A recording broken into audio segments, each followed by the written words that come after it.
Guys, welcome back na naman sa ating YouTube channel. Ayan, bigyan na natin ng reaksyon yung labing-anim na abogado ni Inday Sara. So, kung ako ang tatanungin, kung ako yung abogado kukunin ko yung yung kaso.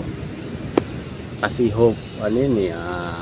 kumbaga para sa akin, sikat to itong kaso na to. Kasi mga Duterte. So, ayan, pakinggan natin yung sinabi nila Boss Dada at saka ni Banat Bay diyan sa mga abogado ni Inday Sara. So yan, pakinggan natin at para may makuha rin tayong idea kung bakit kinuha ni Inday Sara yung ganong karaming abogado. So maraming salamat at panoorin ang video para maintindihan at mapanood pa ng ating mga kababayan.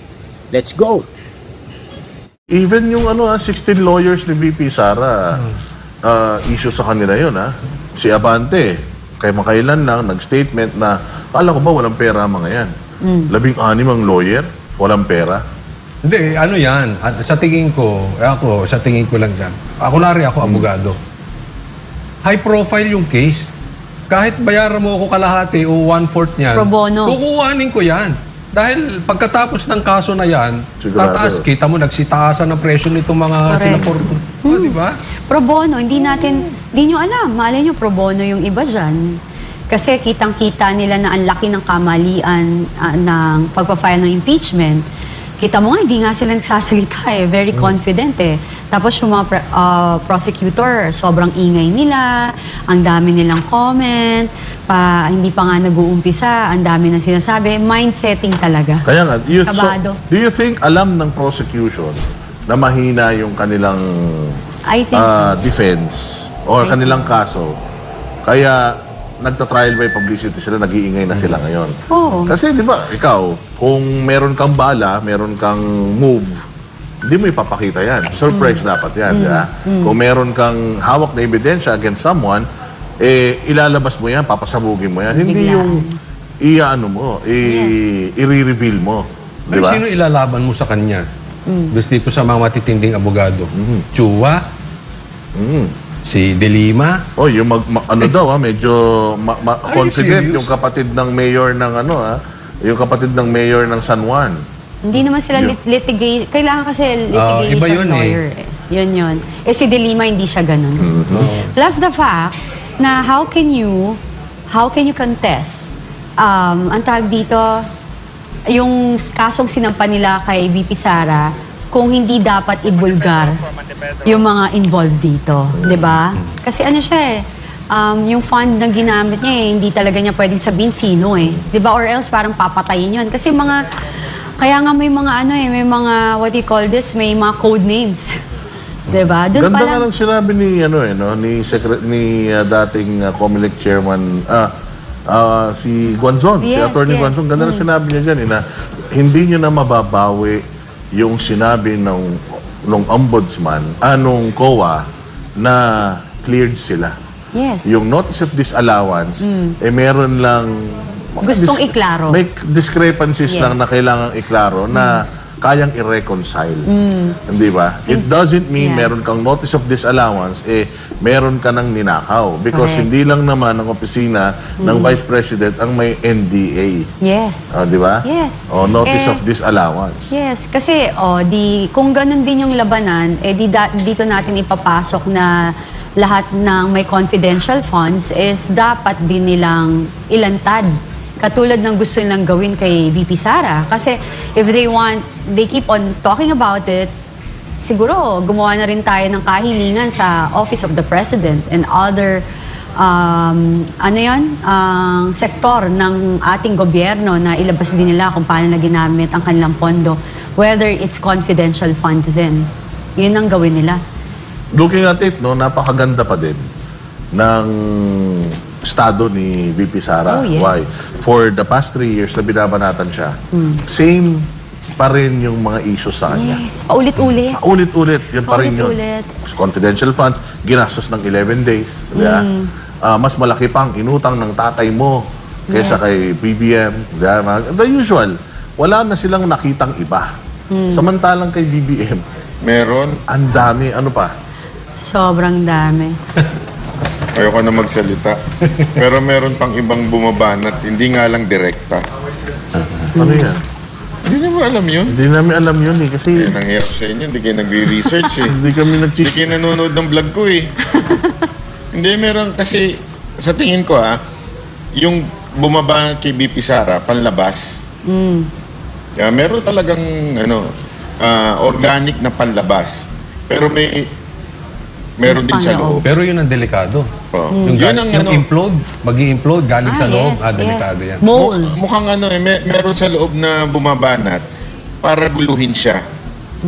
At walang iba yan kung hindi yung ito wala po akong dito binabanggit Oo. Alam nila na si BP Sara pagdating sa issue ng pamilya, iba. Iba siya doon at saka iba siya sa issue pagdating sa politika.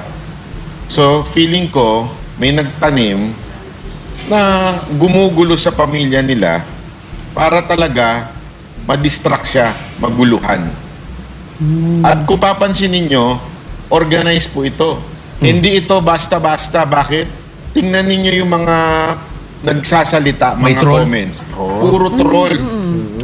Talagang ni-research ko, tinitingnan ko talaga yung mga nagko-comment na galit sa akin. Ginagamit nila yung profile picture na Oo, ribbon. may profile picture na ribbon. Galit na Kunwari, galit. concern. Troll.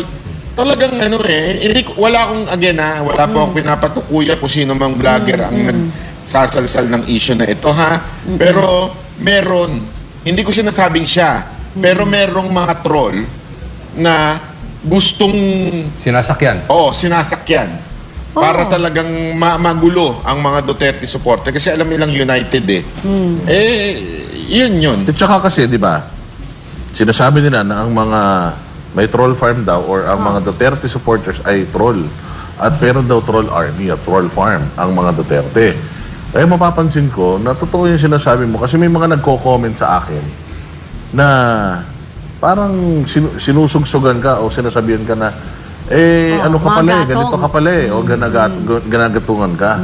Pag tinignan mo yung profile picture, tinignan mo, walang Wala nakalock pati to followers. profile. Magandang sasabihin lang natin, itigil na, tahimik na, biglang ang hirit. Inaaway na tayo. Ano ka, pro, ganito ka, at correct. sandali, pinatitigil ko nga lahat. Pro ka. Paano ako naging pro? Pinatatahimik nga Kasi alam niyo kung bakit, doon, madadali sa loob Una, madidivide yung mga Duterte supporter. Yun ang purpose nun Divided Yung mga conquer. troll Pangalawa, syempre, distraction yan sa totoo lang kay BP Sara Duterte. Dahil, kung alam niyo ang dynamics ng pamilya nila, medyo sensitive sa pamilya. Okay? Kaya, alam nila, nakita nila, uy, mukhang dito natin tirahin ito. Mukhang ganun ang nangyayari ngayon. Kaya sana, pakiusap ko sa mga... Overprotective sila sa isa't isa. Oo, ganun Kasi sila napansin nyo nung... Walang makakasulsol. Kasi nung binabanatan na si VP Sara ng Congress, all out si Pangulong Duterte, no? Anak ko yan. One pack, one on. Oo, hindi pwede, anak ko yan. Ilalabas ko rin ang baho nyo. Nagkaroon ng gikan sa masa para sa masa. In-expose niya na ang Congress ang pinakabulok na ahensya ng gobyerno. I've been there, sabi niya. In-expose niya na yung mga congressman may mga construction firm. Na yung mga projects ng DPWH, pina-funnel sa kanilang mga construction companies.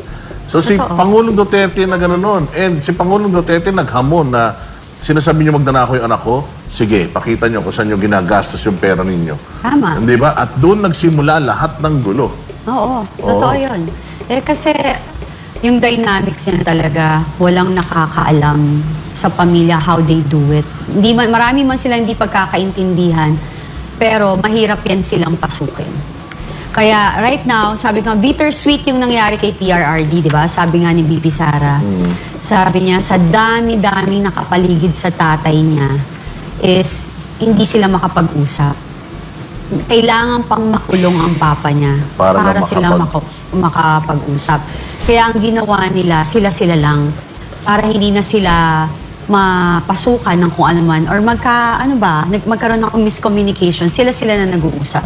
So, I wish and pray doon sa ating mga sinasabi ninyo na pro-Duterte kayo, you want to protect the Duterte, please, balik po tayo doon sa totoong issue. Ipagdasal po natin si PRRD, paglaban natin na maibalik siya dito sa ating bansa. Kasi hindi pa rin po siya proven guilty at karapatan niya hong dito siya husgahan dahil ito po ay kanyang bayan.